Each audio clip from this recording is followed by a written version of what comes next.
Good evening, skeptics and believers alike. She just said the question, how do they keep it secret? Everybody knows that in Washington you can't keep secrets, and that military intelligence is an oxymoron. But on the other hand, most of us, I think, don't believe everything that the government tells us is true and complete. So today, I'm going to tell you how they keep it secret in 3 parts.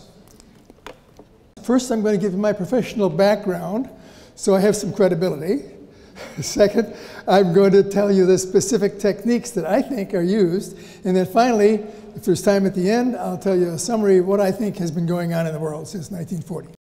My boss, who had asked me this question, had to take a trip. So I was the one responsible for reporting on how our 200 or so engineers were doing in getting new contracts. So I finished this contract report, and it was a good report.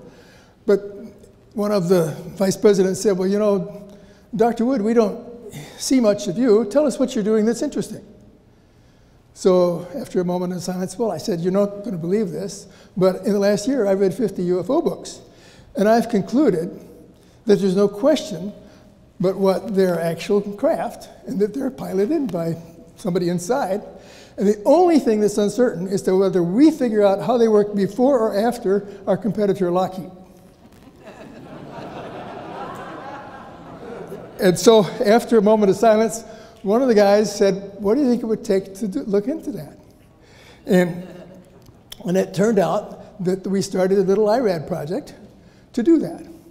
And in the next year and a half, we spent $1.5 million, which was, you know, kind of an unusual thing at that time.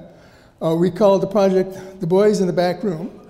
And one of the things we did was read the technical literature, and actually I hired Stan Friedman because at that time he was the only guy who claimed to know anything about the subject. And he did.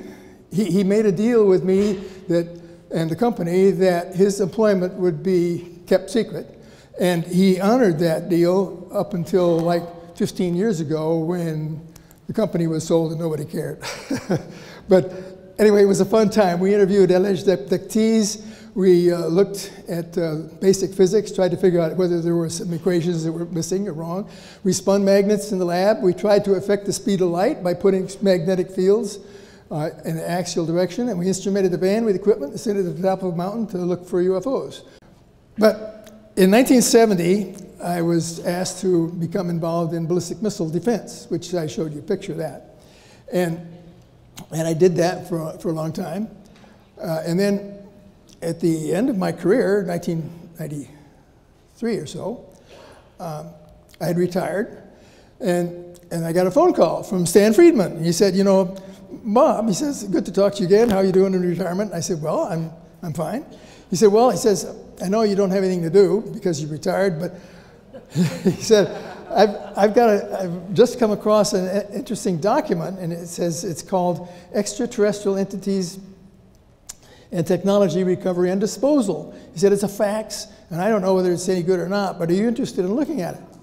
Well, it turned out that I flew to Washington to talk to the guy who had the document, Don Berliner, and went to a high-quality photographic place and got really good quality 8.5 by 11s of this, the negatives on this document, which basically looked like this. Oh, well, this was the title, Extraterrestrial Entities and Technology Recovery and Disposal. Fundamentally, it explained in about 24 pages what the history was of the MJ-12 program and how you keep the public in the dark about knowing that we are trying to recover crashed saucers and figure out where they work. My son Ryan, whom I mentioned, he got involved in crash retrieval conferences, and I think Richard Dolan just mentioned the importance of crash retrieval conferences. Then in 2009, I met Bill Tompkins. I got a call on the phone, and you know, if you become a little bit known, so people want to call you up and tell you about their sighting. So I was listening and said, well, you know, have you got any documents? And he said, well, yeah, maybe a few. He said, I used to work at Douglas Aircraft. And I said, really? He said, oh, that's where I worked. So anyway, we compared notes, and it turned out we both knew the same people at the same time at Douglas Aircraft. So this guy's credibility went way up in my mind, and we became interested, he said he wanted to publish his autobiography. And I said, well, you know, Bill, you're never going to get rich writing a book on UFOs, but you could try it anyway. So we published this book, and as I became more acquainted with Bill, who's right here in the audience, I learned his real story. And that intrigued me, because if his story is true, it basically establishes the reality of a secret space program.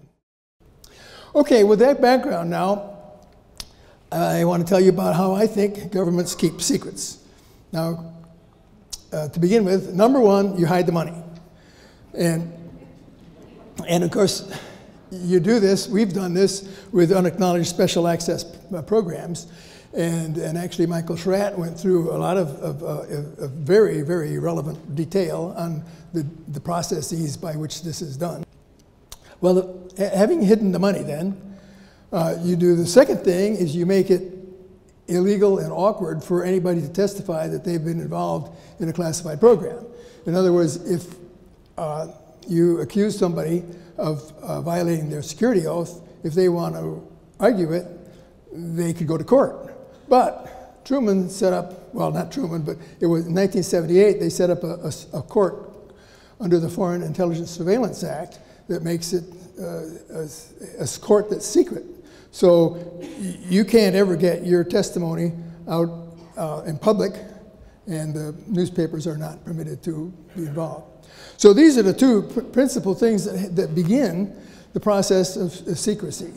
Number one, hide the money, and number two, make it illegal to have open reports.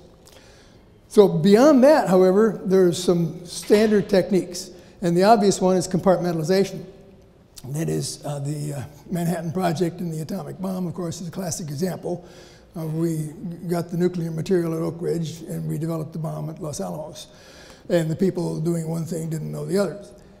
And also, what was it, 130,000 people were cleared to do the secret program, and the whole thing never got leaked. So it is possible to keep secrets by compartmentalization, and that was a good example. Secondly, when you are asked to sign a security oath, it's actually a very specific thing. You're given a piece of paper that says, yeah, I understand that if I violate the security oath, it's going to cost me $50,000 and 15 years in jail. And you sign that with your loyalty, you know, very real.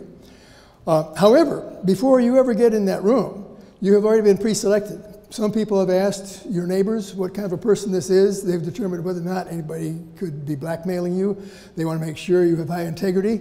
So you've already gone through the process of getting selected. And then they ask you to take this loyalty oath.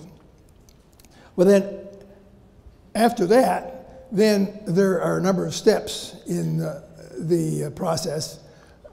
And let's see, the steps are direct threats, and blackmail, potentially, as you go down this list of things that could happen to you. Now, in my case, I was asked today at the panel, have I ever been threatened? And the answer is no, I haven't.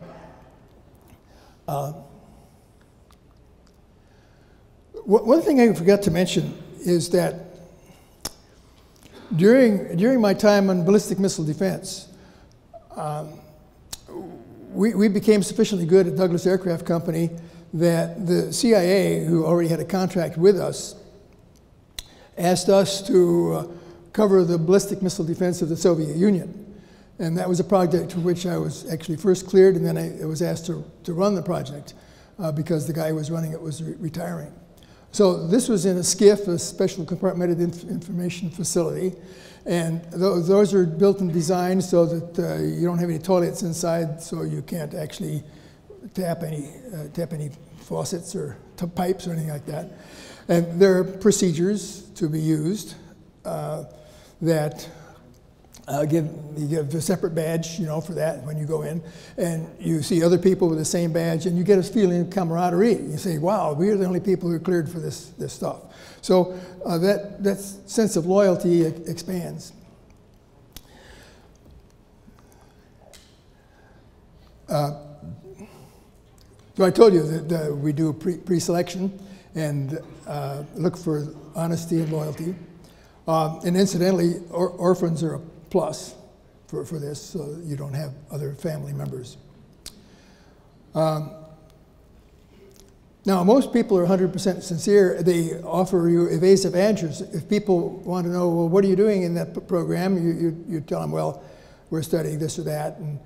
And however, what happens is as people approach death, if they feel they've been involved in something that is illegal or unethical, and that more people should know, the public should know, then they become whistleblowers. No, actually, Bill Tompkins is not a whistleblower because he's never been asked to not say what he's been saying. So whistleblowers typically are people who actually are violating their security oaths. So the direct threats and blackmail, it's a sequence. You have already signed the written agreement for jail time, and then there's a threat to lose your clearance, and then possibly you could get a man in black phone call. In fact, Linda Moulton Howe, for example, as she was interviewing a recent person whose name is anonymous in a book by that name, she was in fact threatened to stop talking to this guy, otherwise bad things were going to happen to her. And of course you can get blackmail and you get a threat to lose your pension. Now that affects a lot of people, especially in the government. And then ultimately, besides threats to loved ones, you could get assassination. Now, I don't have many examples of assassination, but the one that I really like is an example, is this one about James Forrestal. Now, I don't know whether you can read that, but it says, it's somehow distasteful, the use of some kind of measures have been executed, and the untimely death of Secretary Forrestal has been deemed necessary and regrettable. So this came from a CIA document, 1951 or so, where it's a leaked document. Of course, it's not proven to be authentic, but it does state in writing that it's possible that we want to assassinate someone if they get way out of line. Now, at one time, it's been claimed, again, that the checkout counter magazines were owned by the CIA, and what they would do is put in some true but totally incredible report in the National Enquirer.